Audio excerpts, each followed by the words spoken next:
Voilà, frères et sœurs, nous continuons l'écoute de ce discours sur la montagne. Je vous le rappelle, c'est les chapitres 5, 6 et 7 de l'évangile de Matthieu qui commence avec la liste des béatitudes et qui se termine donc avec la maison fondée sur le roc. Et nous avons donc ici cette relecture, on peut appeler ça une relecture de la loi de Moïse par Jésus. Notamment lorsqu'il dit « Vous avez appris qu'il a été dit œil pour œil, dent pour dent. Vous avez appris qu'il a été dit tu aimeras ton prochain et tu haïras ton ennemi. » Jésus fait directement référence à l'Ancien Testament et à cette loi, c'est plus que cette coutume, mais vraiment ce que le Seigneur avait donné à son peuple il y a quelques centaines d'années avant le Christ lui-même. J'aimerais attirer votre attention sur cette petite phrase que Jésus dit à la fin de notre passage lorsqu'il dit « Que faites-vous d'extraordinaire » Et je vous invite à entendre cette parole pour vous. Que fais-tu d'extraordinaire? Vous savez, quand on lit un passage de l'Évangile, c'est bien de mettre son prénom. Que fais-tu? Moi, je m'appelle Hugues. Que fais-tu, Hugues, d'extraordinaire? Vous pouvez mettre votre prénom. Vous pouvez entendre ce bout de phrase et y mettre votre prénom.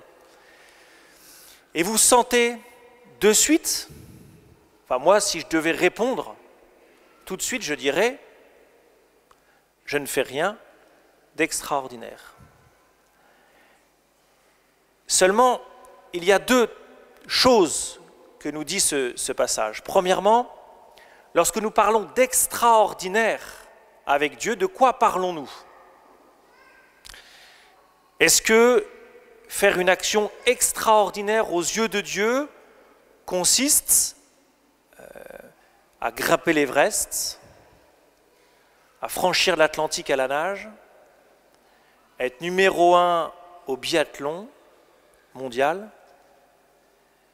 Est-ce que ça consiste à monter une mission au fin fond de l'Afrique et guérir des centaines et des centaines de personnes? Est-ce que c'est ça, l'extraordinaire de Dieu?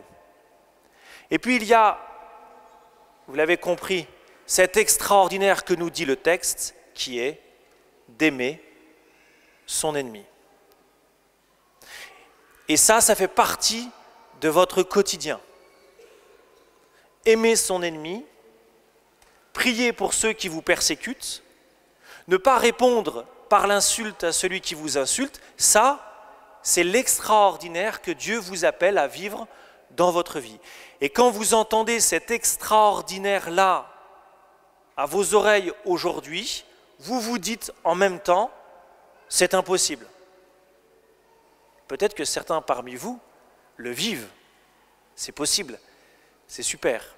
Mais spontanément, nous pensons que ce que nous dit Jésus à ce moment-là est hors de notre portée.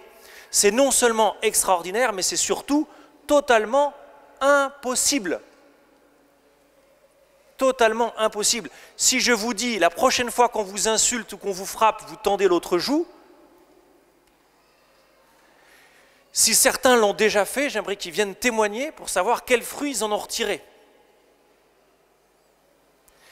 Et donc, spontanément, à l'écoute de ce que nous dit Jésus, nous avons une double attitude. La première attitude, mais ce n'est pas la plus courante, c'est le volontarisme.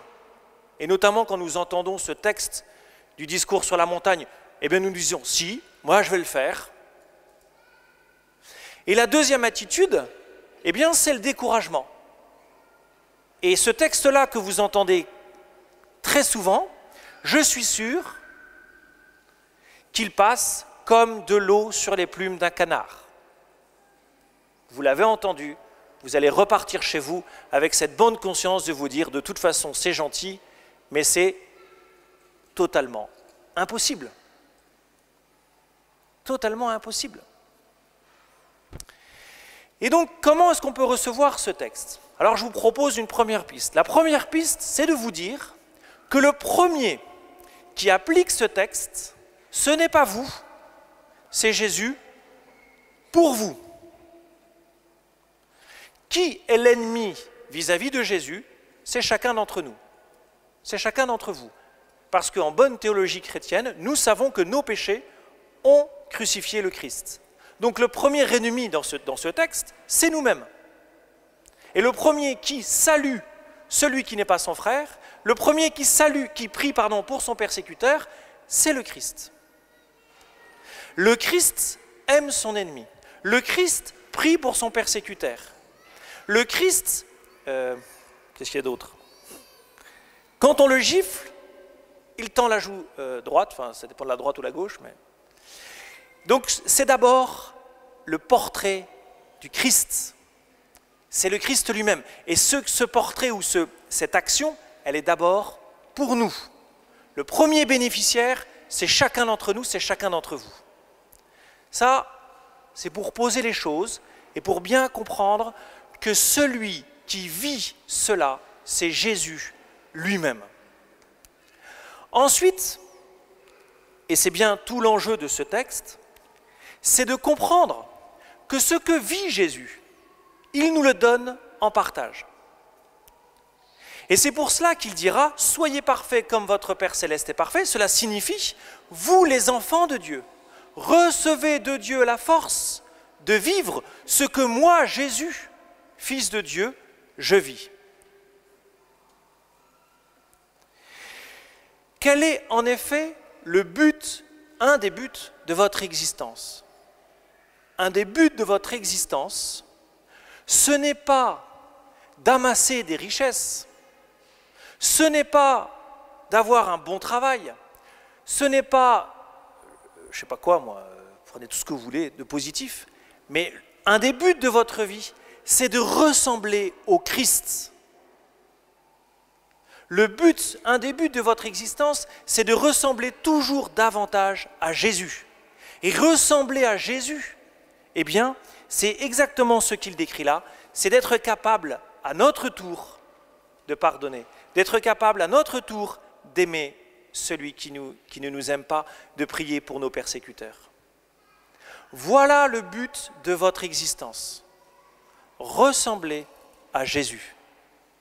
Et Dieu veut que vous lui ressembliez.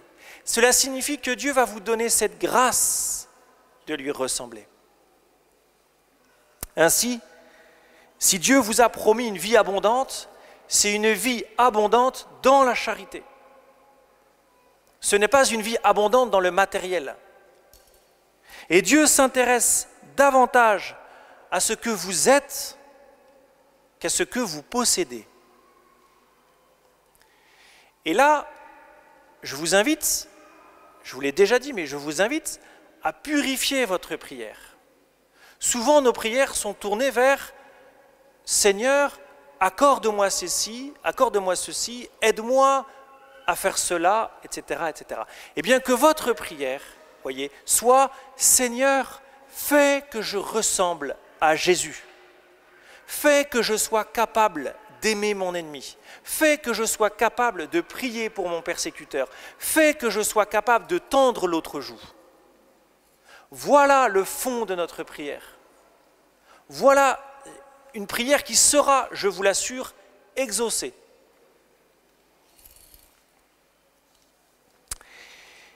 Alors, effectivement, Dieu veut votre croissance spirituelle, Dieu veut que vous ressembliez à Jésus, et l'amour est la chose la plus importante de votre vie. La priorité numéro 1.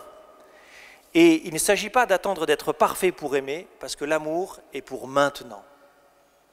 Si Dieu vous invite à changer, c'est maintenant. Si Dieu vous invite à aimer et à dépasser vos haines, vos manques de pardon, etc., c'est aujourd'hui. Dites-vous une chose, posez-vous la question, quelle est la priorité de ma vie? Est-ce que ce sont mes projets? Est-ce que ce sont mes idées? Ou est-ce que la chose prioritaire de ma vie, c'est d'aimer maintenant et de grandir dans l'amour? Alors comment faire? Eh bien c'est toujours la même chose, et je vous le rappelle, au risque de me répéter, mais ça ne me dérange pas de me répéter, vous ne pourrez changer avec la grâce de Dieu, parce qu'il n'y a pas d'autre moyen pour changer que la grâce divine, c'est de vous mettre tous les jours en prière. C'est de choisir tous les jours un temps de prière personnel, quotidien, où vous êtes en intimité, en cœur à cœur avec le Seigneur. Et vous ouvrez l'Écriture, parce que c'est l'Écriture qui va vous transformer.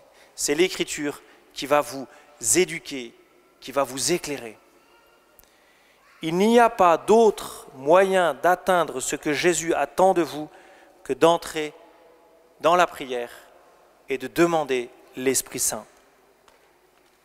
Votre priorité, c'est de vous laisser transformer à l'image du Christ. Et le premier moyen que vous ayez, c'est votre prière personnelle. Ce que je vous invite à faire cette semaine, eh bien, c'est de demander à Dieu la grâce de changer votre regard sur les gens.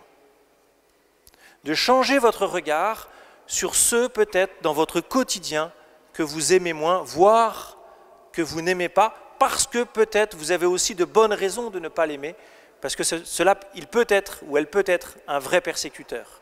Et il ne s'agit pas de le nier, il s'agit de changer son regard sur la personne, de demander à Dieu, Seigneur, donne-moi la grâce de voir telle personne, un tel, comme mon frère ou ma sœur. Au-delà de la difficulté, je répète, c'est impossible. Laissez à vos seules forces, c'est impossible. Avec la grâce de Dieu, tout est possible. Et puis, deuxième effort que je vous propose, eh bien, c'est faire un effort peut-être cette semaine tout particulier de ne pas critiquer. La critique est le signe d'une immaturité spirituelle.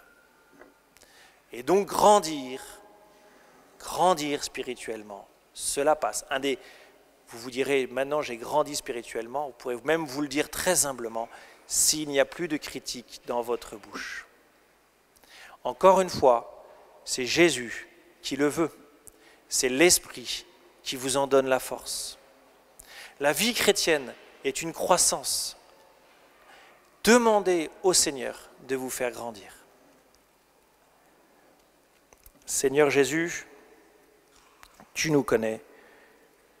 Tu sais combien nous pouvons être faibles dans l'amour, combien nous avons tant de mal à ne pas juger, à ne pas critiquer et à aimer ceux qui ne nous aiment pas. Nous savons que c'est hors de portée de nos seules forces. Nous te demandons, par ton esprit, de nous rendre forts dans l'amour, ardents à aimer et à pardonner. Amen.